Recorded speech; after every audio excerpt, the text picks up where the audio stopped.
Présentons d'abord le contexte.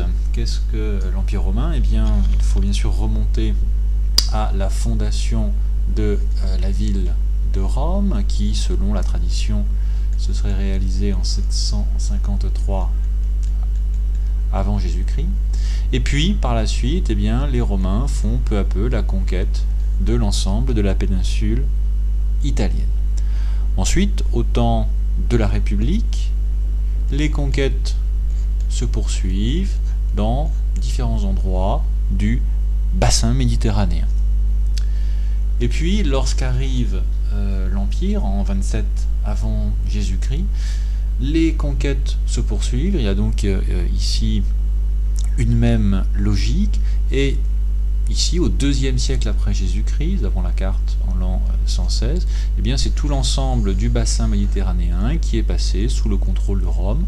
On parle d'ailleurs à ce moment-là de la Pax Romana, de la paix romaine, une période de paix et de prospérité économique.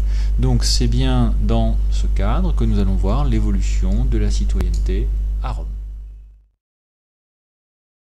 Le territoire de Rome ne cesse de s'étendre. En effet, à partir du IIIe siècle avant Jésus-Christ, Rome mène une politique de conquête de l'Italie vers le bassin méditerranéen, puis au-delà. Ces conquêtes furent réalisées en 3 temps. En 202 avant Jésus-Christ, après la défaite d'Hannibal, Rome s'empare de l'ancien empire de Carthage, puis dans la foulée, des royaumes hellénistiques de Grèce et d'Asie mineure. En 52 avant Jésus-Christ, César achève la conquête de la Gaule et en 30 avant Jésus-Christ, Rome annexe l'Égypte après le suicide de Cléopâtre, la dernière souveraine grecque. Ainsi, dès la fin du 1er siècle avant Jésus-Christ, la Méditerranée est devenue un lac romain, la Mare Nostrum des Romains.